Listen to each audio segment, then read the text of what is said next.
We are back. Wow, what a great domination victory. Still get like tingles when I think about it. Um, yeah, that was awesome.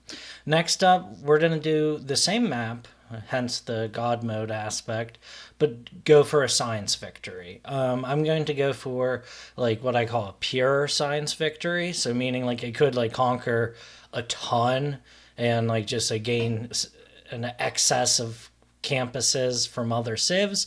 But no, I actually want to build up my civ to be like scientifically superior. I am still going to attack the Netherlands early on. Like it's deity, I gotta make some sort of like it's hard to do it without like fighting it at all. So I'm looking to just like flex my military muscles early, get some gains, and then like outsettle and outbuild everyone. Yeah, there's also an emphasis on production in this one because you can do all that science, but you need to be able to put up spaceports and then having a few key cities that can support the exoplanet speed up can trim off a lot of turns, right? If you as soon as you launch exoplanet, if you can be thrown up the launch whatever project, yeah, it really speeds things up and can trim a lot of turns off there and those valuable turns at the end if we're going to try to see how fast we can do this compared to domination. Yeah, before getting started, I've updated the notes here. For the ancient era, military goals are going to be pretty much the same: bronze working and to work up to get iron to get the legion, and then masonry for the battering ram. However, I'm not going to do an encampment or general like that same point in the game or similar time in the game. I'm going to go straight for a campus, which means I'll probably have men at arms sooner. So it's a trade off. May actually work better early game than a general, than the investment in an encampment in general. But yeah, different. Kind of different timeline, if you will. Because I'm not going to have the quite as big an army probably early on. It's probably more important that I levy Bander Bruni, and I'm still going to put my first governor there to get a big lead in envoys. And then finally, Rome, I've highlighted, in science blue, the campus. Is instead of an encampment, and then government plaza. I do want to try to. I probably definitely will get up earlier because I'm looking to do the ancestral hall instead of warlord's throne because it's more important that I keep settling, especially with all the mountains near my start. Keep settling near mountains and putting the campus in the most mountainous spot. All right, let's get started. All right, here we are on turn one.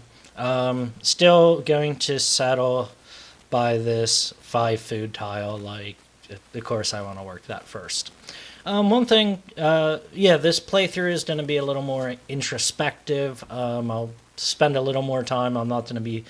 Hopefully, my military gets to a nice defensive place where there's not as much to talk about there, and I can spend more time talking about like city planning and layout for yields. It would be good to settle on the geothermal fissure to like get that science without having to work it. But then this campus spot would be outside the effective range of my capital. Furthermore, because I want Rome to get as awesome as possible, I want as many tiles I can work with it as possible. Which with all these mountains settling. Settling further up here means more mountains in that like total effective range.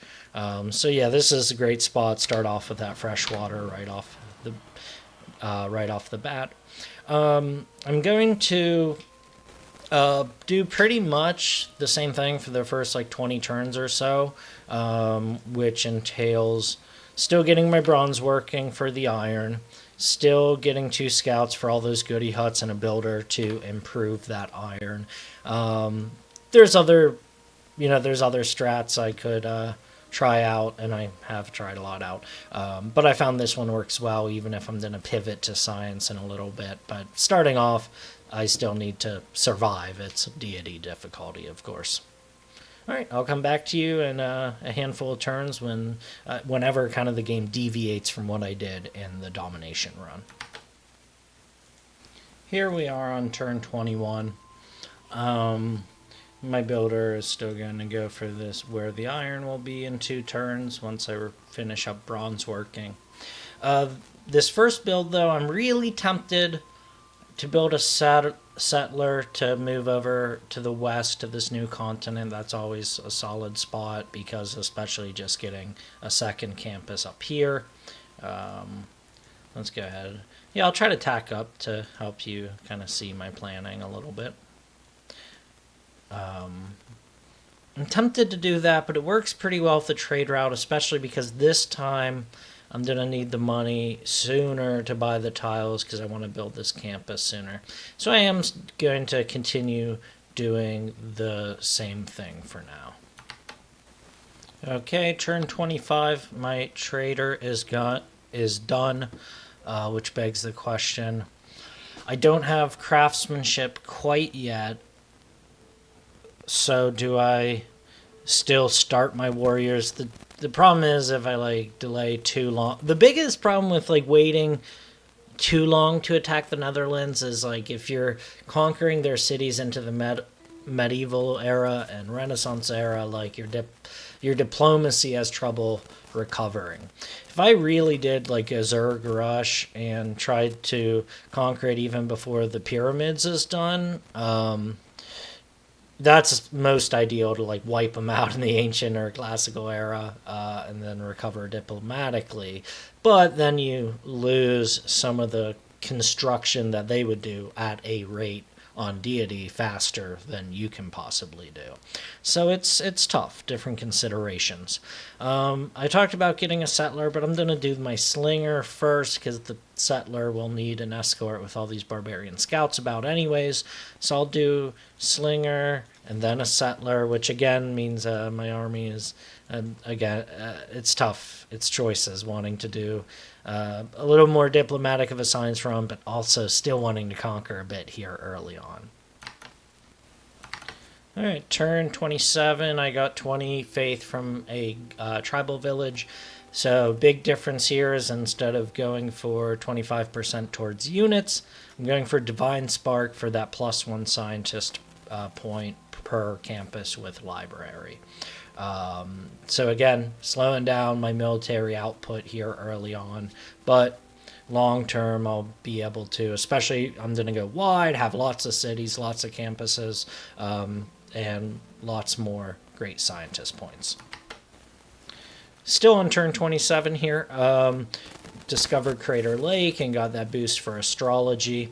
It's tricky because founding a religion can be worth the investment with a science playthrough, because there's you can build, if you get the watt, you can build buildings that give you 2 science. You can do the policy where I think it's campuses give you more science, 1 more science, or the one where you get a science for every 4 followers of the religion. So it can be worth the investment, but as described, I'm doing a pure science run, so I'll save the religion for when I do a culture and religious playthrough. So no need to muddy it up with a religion during this playthrough. Alright, the game's starting to look different. I need to make different situational choices. Luckily my slinger and warrior is kind of dancing with placement next to a scout, so I should be able to get this archery eureka nice and early. That's really great. This warrior, I moved slightly different, healed him up a little better, so he's ready to take on that camp. This builder way up north and a little east is still making the same choices to try to block off their settler and corral towards me. And way out west, the scout is still just eating up goody huts. He's got 2 so far. He sees his 3rd, and he might get a 4th and 5th, if not 6th. So good stuff. Sending that. It's amazing what a scout can do sometimes. So goody huts are interesting. I've found they're both random and not random. Some of those early ones gave me the same exact things, but now I've made some different choices. Some things have gone different, and I just got a builder from a hut that I don't think I did last time. So that's pretty cool. I'm about done with this slinger, so this builder will follow. Excuse me, almost done with the settler, so this builder will just follow that settler and speed things up there. That's really great for that second city, considering I'm investing in it. I do know, like, one of the first goody huts I get here, I found that, like, on the same turn, if I build the iron mine, I get the trigger for archery, but if I get the goody hut, I get that masonry and then build iron. So it's weird. Like, it's conditional. Like, slightly different choices will, like, change up the probably there's probably, like, associated values for the random generation. It's really wild. It's really wild. Not sure exactly how it works, but just wanted to note that. Yeah, the goody huts I'm getting now have different yields, and that's what makes it a new playthrough. Like I was saying, those first 20 odd turns are pretty similar. I can get the same things going, but as soon as I start saying, no, I want to do this game a little this way. So let's continue the science run. I'm building that settler to come over here earlier. And then I think it's time to start building units. Science, I've done the same thing, rushing that, looking at the notes here. Let me go back up. Oops, sorry. I probably had it arranged a little differently. Still doing this, trying to stay true to my agenda. Bronze working. I got masonry, but not the battering ram yet. So trying to stay organized, not get, like, too excited about building a campus where I'm foregoing my early military strategy. The big one is when I get the government not having that. I want to do the one with great scientists, but I think it probably still makes sense to stick with the one that, what is it? I probably want to switch to Classic Republic to get those great person points once I get a campus up, but I'll probably, when I first get it, I need to do oligarchy till I'm done with the Netherlands, I think is still the right choice. So, way up north, their settler has started to advance in the same direction, and again, I want them to bring their settler down to me.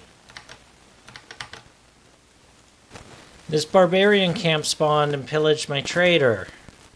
Really stinks. I wasn't anticipating that. However, it built its road, and but yeah, I'm bummed. Definitely wasn't expecting to lose that trader. And now Wilhelm Scout is in my way of where I want to, so it takes a little longer, but I guess I'll advance westward. But yeah, I'll probably just have to spend the money on a trader, or I have the builder, so when I found that city to the west, I can maybe build it there and then do a trade route back for some food and production. So yeah, I'm not happy about that, but I think it's time to start building some units. I'm actually gonna go for a spearman first.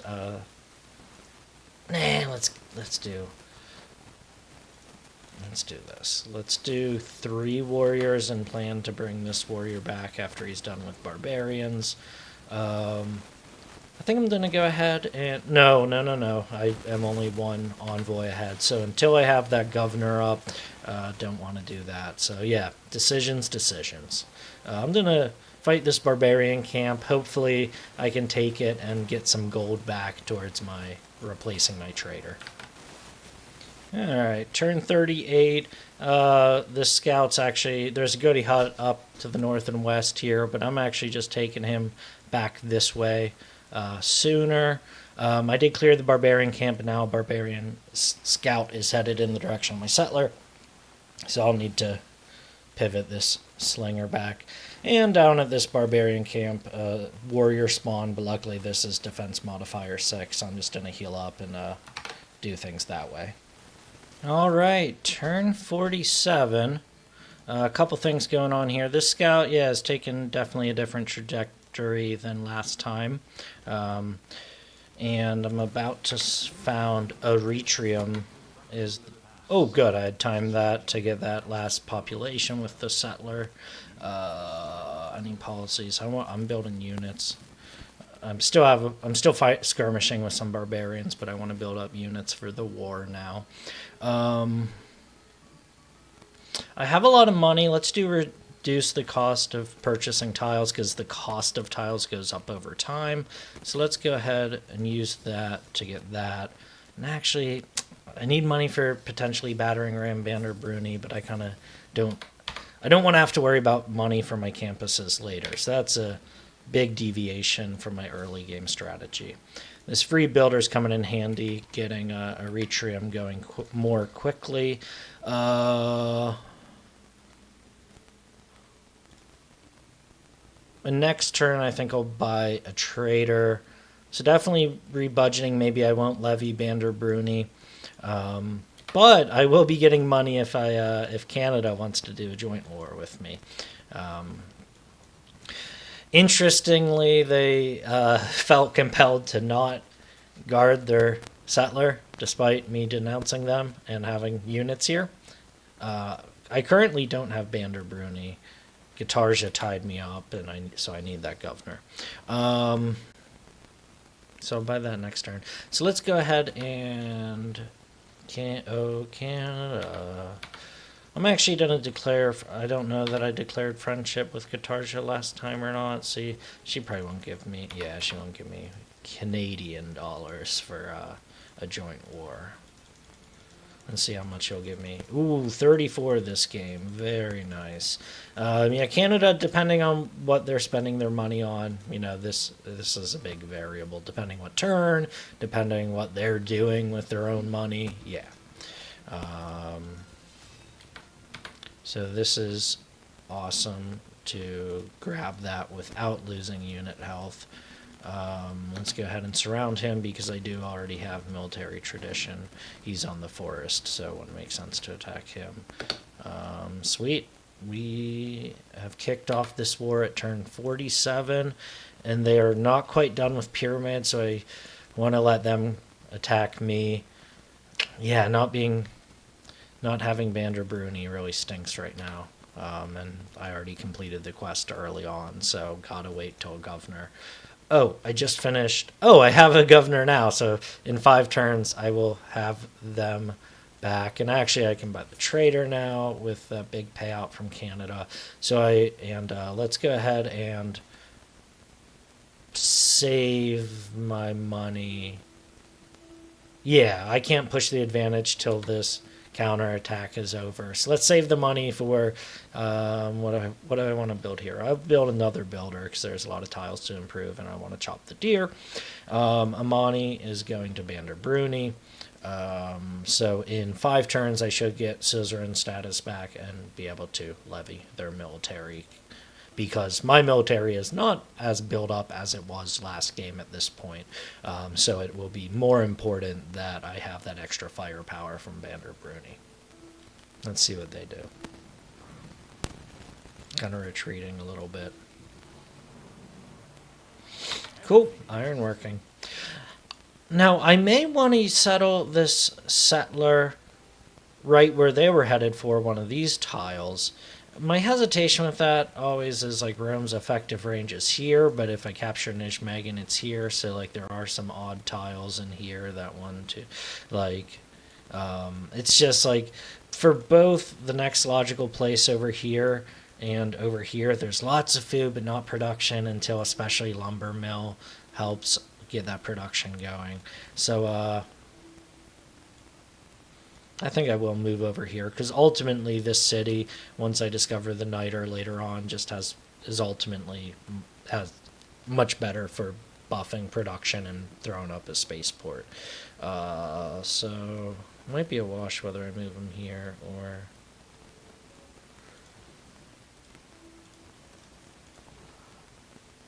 here. So let's move this settler just in a straight line down that way. In science, okay, now I can rush. Last time I think I went for archery at this point, but I actually want to, as soon as I have some spearmen on the field, I'm going to start on that first campus. Alright, we have entered the classical era. So to review, yeah, my military's not looking as strong for taking Nijmegen, especially Guitarja, trying to take my Vander Bruni. Annoying. But,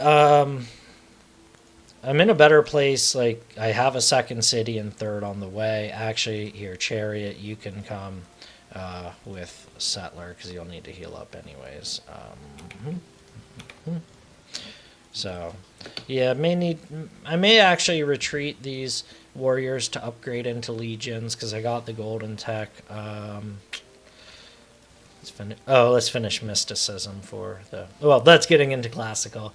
We'll be back to keep playing in the classical era momentarily.